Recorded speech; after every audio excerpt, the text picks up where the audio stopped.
Namaste. Welcome back, beautiful souls. Good morning to Arya. Soft and long rain. That's a beautiful description. It is dark and apparently quiet outside where I am, so not precipitating right now. All right, let me get everything set up here and then we will go. So day 11, wow. It's amazing when you commit to a practice like this. Roll out of bed, fluff the dew, put on some clothes.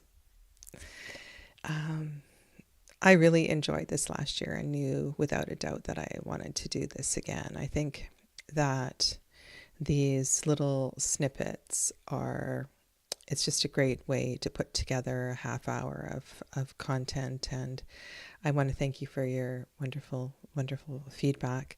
I used this deck yesterday, or shared this with you as one of my winter decks, and this is the Lonely Dreamer Tarot.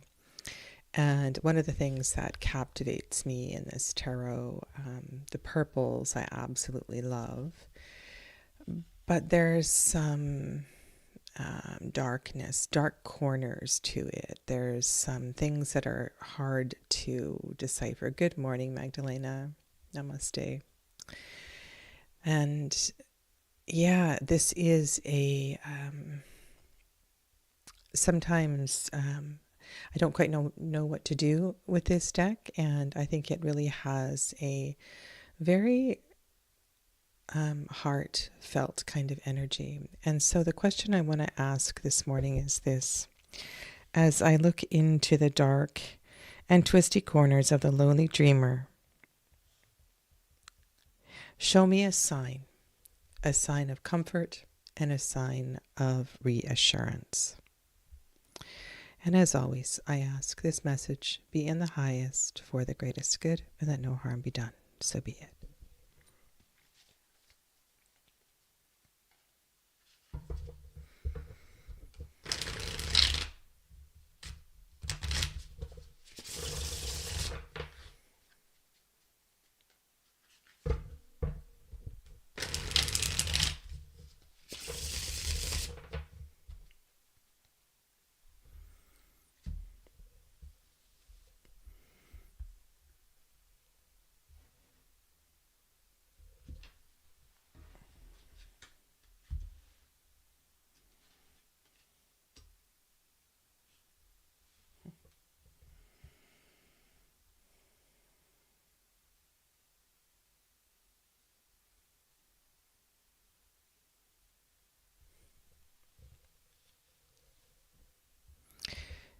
Sometimes words come to me right away in my head. Good morning, G.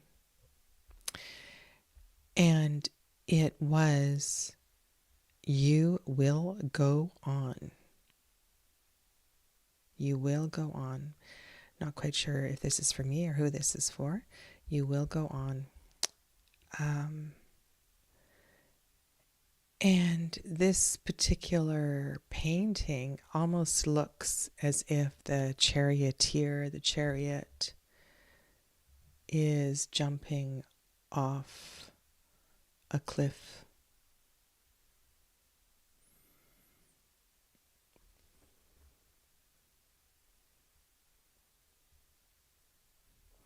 The horse or horses are rearing up at the edge of a cliff. So let's work with that. I see two horses. I see them arriving at the edge of a cliff. So, good morning, Margaret.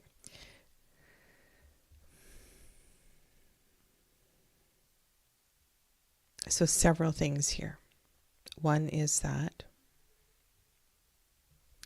you have the power to know where that edge is, where that line is. You have the strength, the intuition, the experience, and the inner knowing to know when to stop and change course.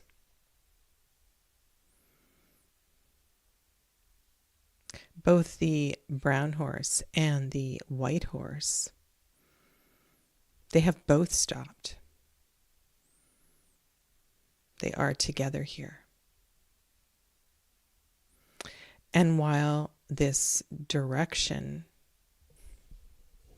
this is actually quite something, while this direction seemed like it was okay to charge full speed ahead, it's not. And I know that that can be very, very disappointing.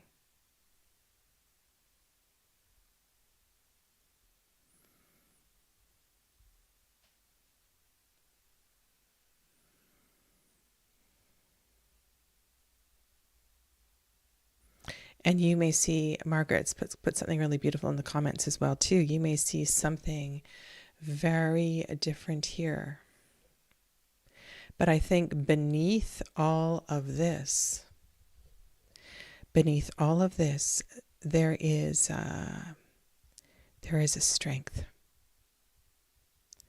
You are really, really strong, and you know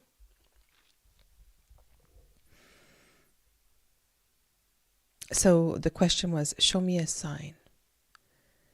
There's something here about my ability to know. My ability to know what to know when it's time to change course. To trust.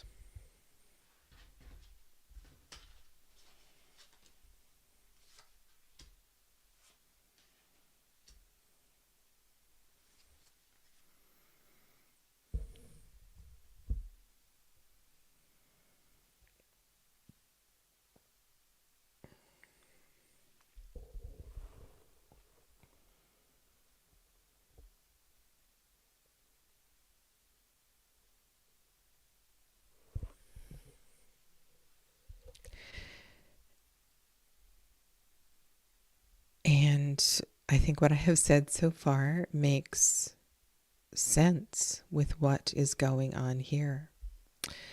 That I said,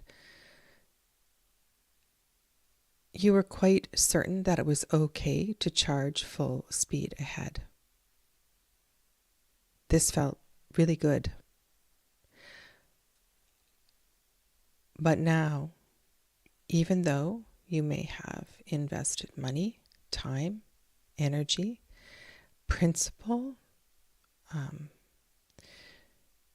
I sense as well too that there may be some people that, thought you were kind of crazy doing this and you were so certain of yourself. And so there might be some embarrassment here as well too in this change of trajectory. But on either side of the Chariot are two, I would say this is a very big sign. Okay, so 3 major archetypes showing up here.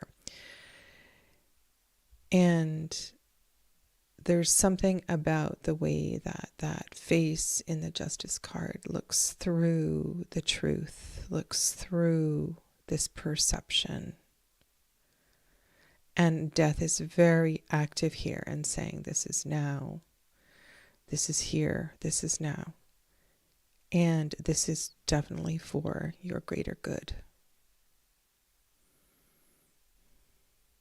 So if you were looking for a sign that it is time to change direction, change course. And this is not, don't ever think this is about giving up. It's not about giving up. We learn from every zig and every zag, we learn so much. And yet this change of course, so whether this is this week, this is this day, it will become clear that it is time to zag in a new direction.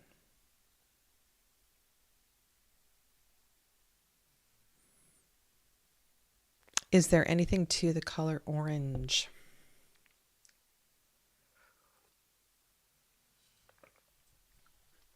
That's the predominant color. That there's something that wants to soften here.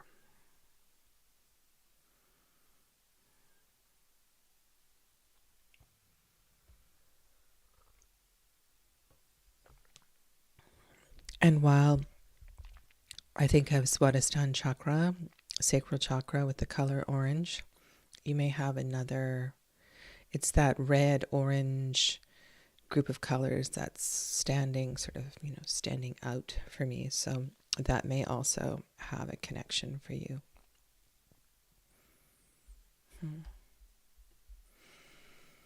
All right. Wow.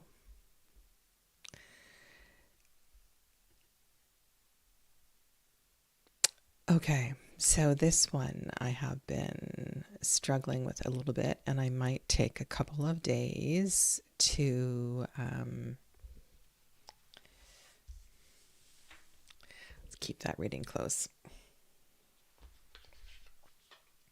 I might take a couple of days to sort this out. So many of you know, how you've been following me this year, I've been doing a Tarot de Marseille year. And I have indeed learned a lot. I've learned a lot about what moves me in using this style of card. I have learned that I want to use Tarot de Marseille style cards. Without a doubt that this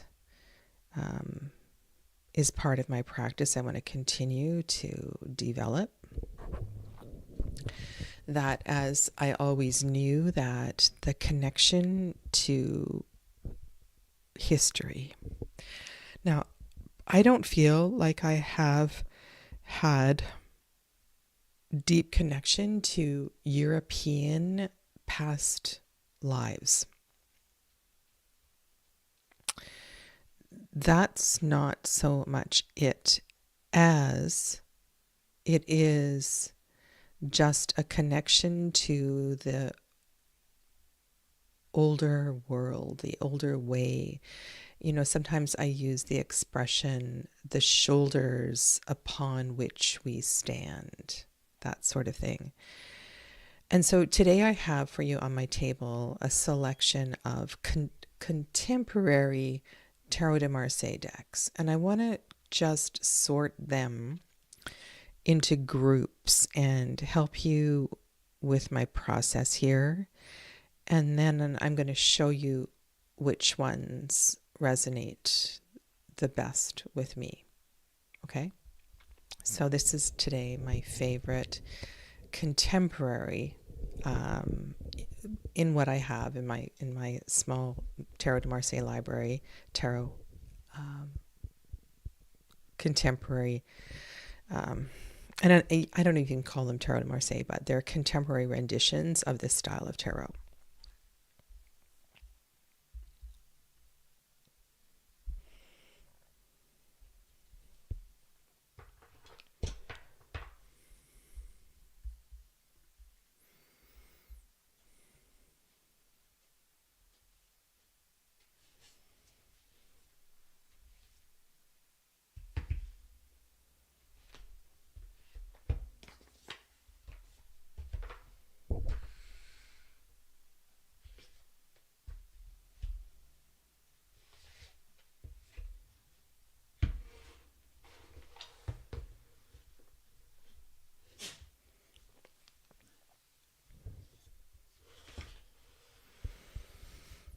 Okay, so I think I can put these into several categories. And believe me, this has been quite a, hi Helen, welcome. This has been quite a learning curve. And of course, there's an expense that goes with this learning curve. I didn't have any decks with, well, that's not true. One of the reasons I purchased this deck, that it was on sale, this was a couple of years ago, and I have this love of Usi decks, and I thought that I might have a place for this in my library. And it's kind of a body deck.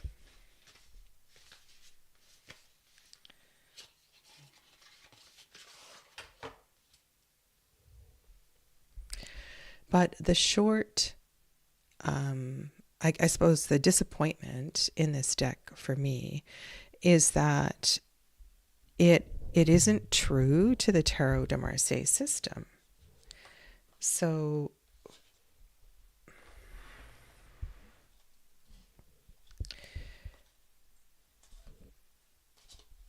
while you get titles like the Popess, and you have pip cards, things like the Emperor sitting in a very non-traditional position. However, it is very lovely that they do face one another. So that's kind of cool.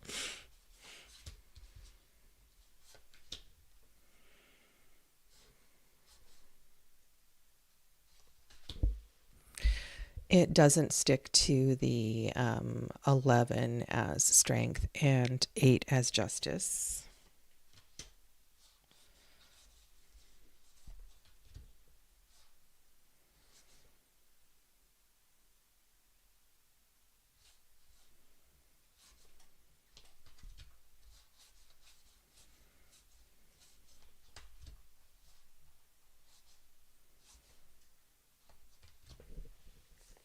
And for the most part, the arrangement of the minors is true to Tarot de Marseille. There's something about this deck that simply feels like a fun deck. And it would have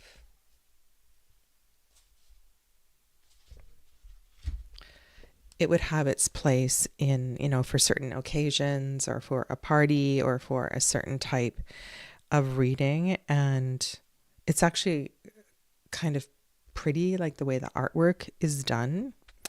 And so what I am considering doing is moving a bunch of decks from my Tarot de Marseille shelf to a new location, as I realize they don't really fit into the Tarot de Marseille style.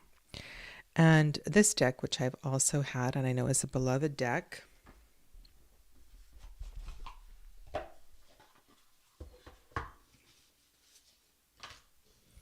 by many of you, by the late Anna Maria Donofrio, is most definitely not a Tarot de Marseille. The way that the pips are arranged is not in that style. And it really is its own thing.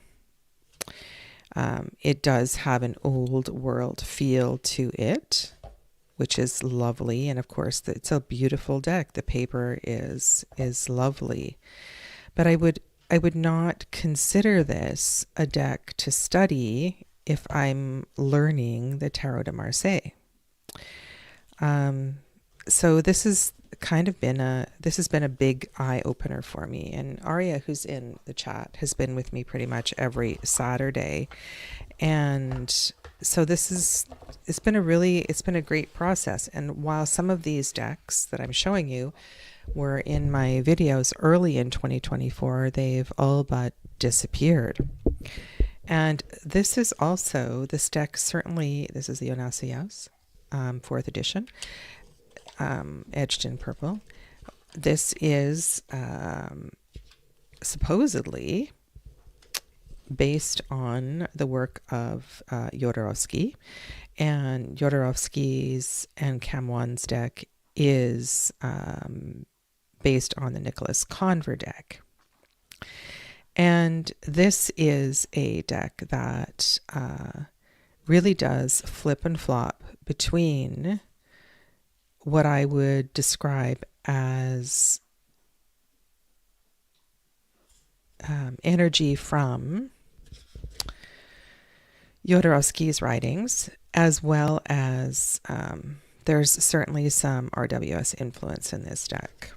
And so, and the fact that the minor arcana, the pips, are not arranged as traditional Tarot de Marseille, then I would not consider this in that category. So part of the reason I'm sharing this is because if you are interested in learning Tarot de Marseille, I think it's important to be aware of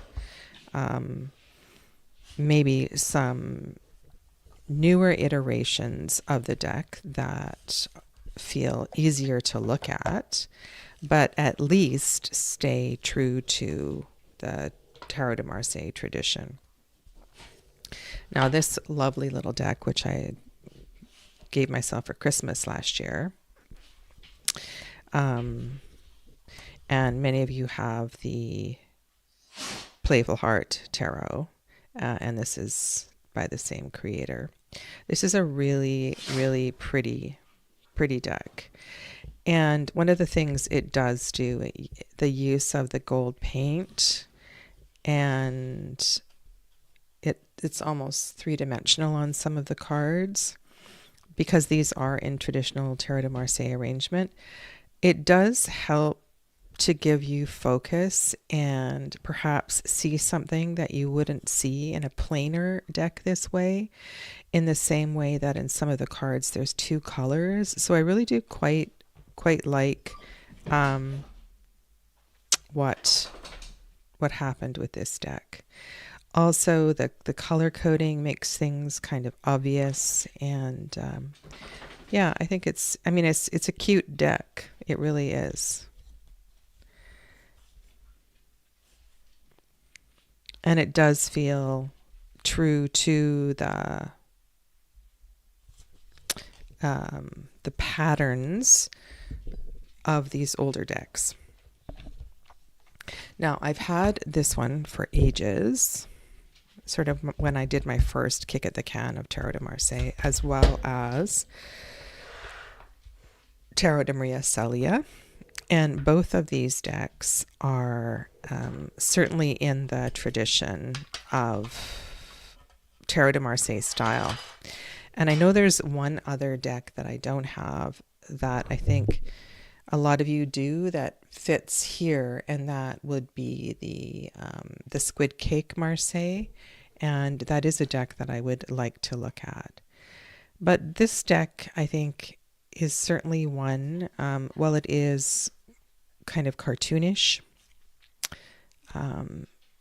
it does work within the Tarot de Marseille tradition and patterns for sure.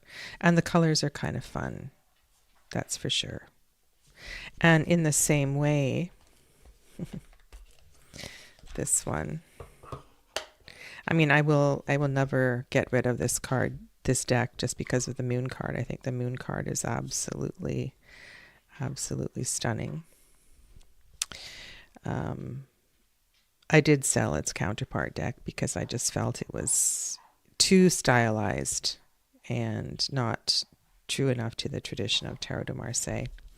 But this one, the pips, it's all in the same patterns, and so you could definitely work with this one.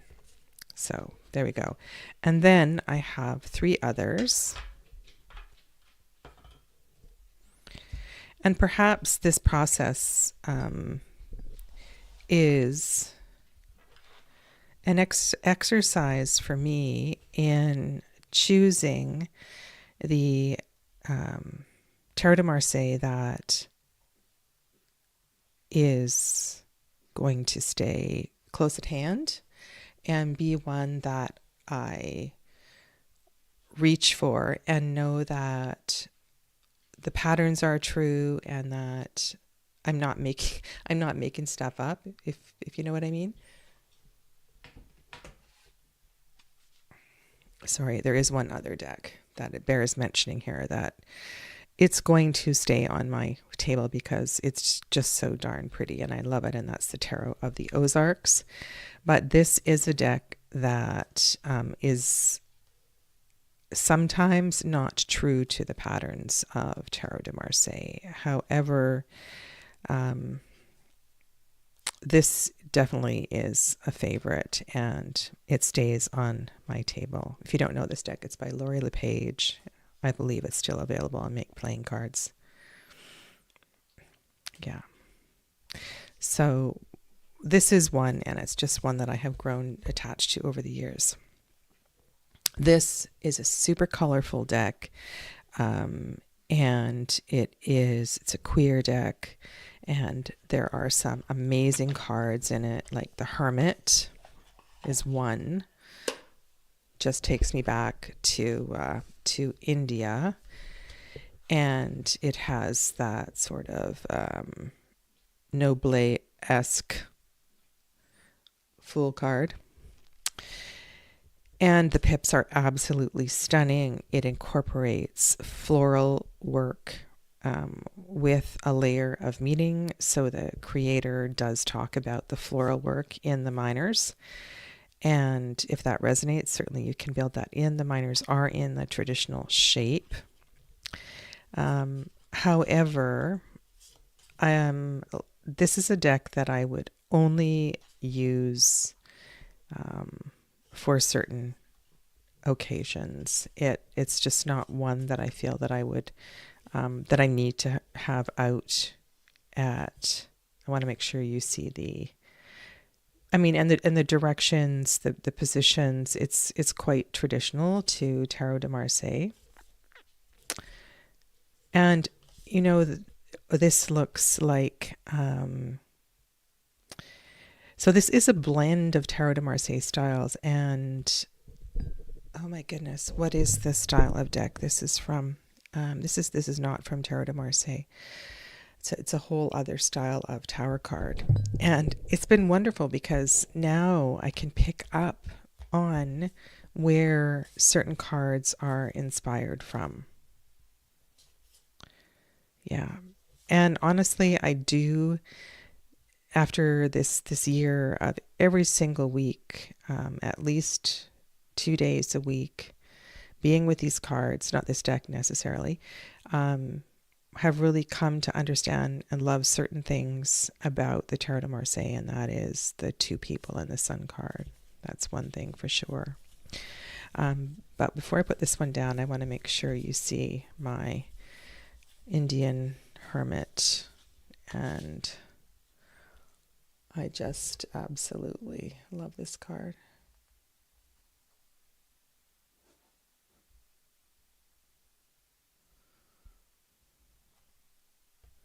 I'm sure you've heard my story. I met a wise one just like this. And I remember when he took down his bun, his dreads went all the way to the floor and trailed behind him. He spoke with lovely English. So this certainly this deck does have a place. Okay. These two are more recent acquisitions.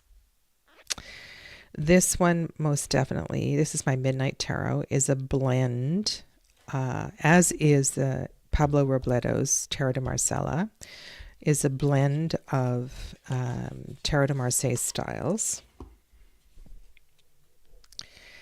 And this one also does have a sense of humor. I absolutely love the limited color palette. And I absolutely love all of the white space.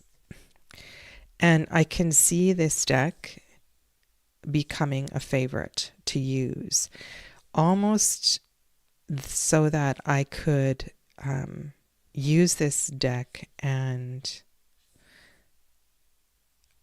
I don't know, I feel like it's a moody deck as well too. So this is something that if I want to do a video on, I don't know, the 10 things I learned in my Tarot de Marseille year.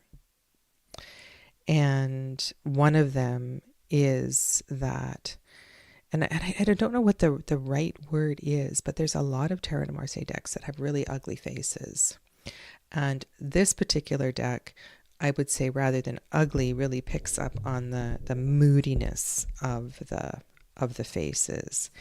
And this one comes from many a tradition. So this is one that I'm going to keep at the forefront and spend more time with.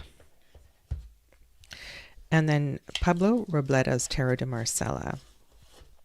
It was fairly easy for me to realize that this deck was based on the Tarot de Pierre Madanier, mostly because of the pretty faces.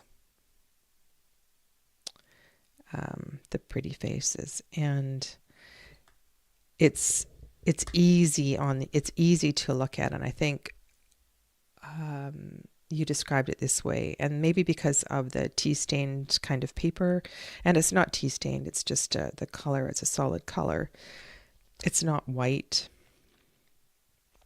The blues are very blue, the reds are very red. It is a smaller deck. It's got the lovely traditional sort of font at the bottom.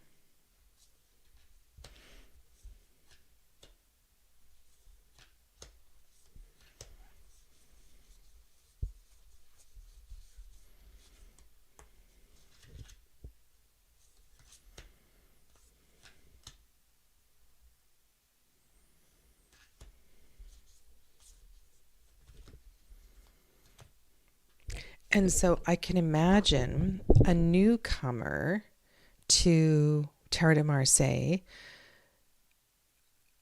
assuming that this is a reproduction of a traditional Tarot de Marseille, but it's not. It's one of these decks that is a blend of traditions and falls in the category of contemporary decks.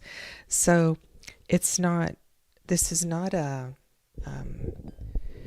and does one need to be so strict with the way these cards are described? Well, I think that there's been a lot of energy and money and artistic effort put into the accuracy of Tarot de Marseille reproductions, and I wanna honor those traditions, like like Jean-Claude Flournoy and Yves Renaud and his team, things like that. Some amazing decks. Yeah.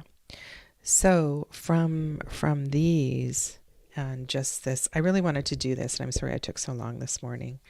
I'm going to just say that if I'm looking for, I don't think that the Pip Speak Tarot needs to be put away. It's certainly one that will stay out. And Pablo Robleto's Tarot de Marcella for sure. I mentioned that the Tarot de Ozar is never going to be far away. It's just a deck that I absolutely love to work with. And so I was going to pick 3, but I guess these 4 decks. So these are the 4 that are going to stay really close, and so that I can use them for readings at any time. And I feel like after, so that I started this process, I don't know, like 4 years ago, I did a bit of a study of the Tarot de Marseille, and then in 2024, I dedicated my Fridays and Saturdays to Tarot de Marseille, and I feel like I'm beginning to find my way in this tradition. Yeah. So Midnight Tarot, there you are at the top of the stack. Yeah. Okay, so for today, my tarot tip is really, really very simple. It's very simple. And maybe I can draw a card and just illustrate it, okay?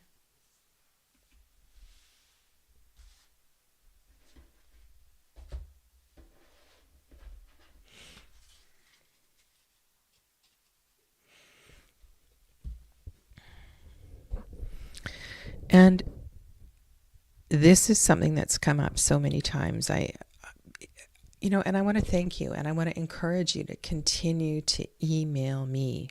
Hello, Amelia.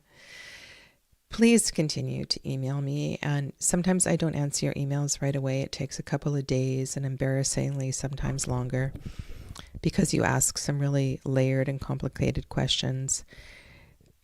But there's a theme, and when people are struggling in their reading, they often write to me. And so my tip today is to not to overread. You want to make sure that you've asked a question. And I'm going to do this for myself. So looking for where would I benefit most today from focusing? That's my question. And to not overread, to not overthink it. Where would I benefit most today?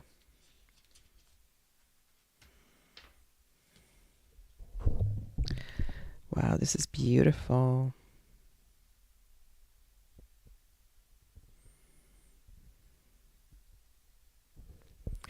And so when you look at a card and something shines through, what I'm seeing here is the space between the thoughts, the space between the swords, the beauty of the space, that red flower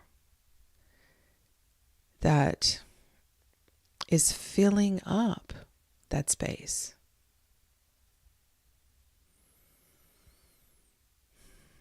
And so, in my busy day today, I want to remember to take a breath in the craziness of my day at work, and just to really enjoy the space between the madness, if you will, and the beauty of, the peace. People often say to me, like, how do you stay so calm and so zen, and so you never seem to get riled up, you never raise your voice, you never get too emotional. And it's just been a lifestyle. It's just been a way of being that I've kind of adopted over the years. So sometimes we can just see something really simple in the cards and admire and take a message from that. Keep it simple.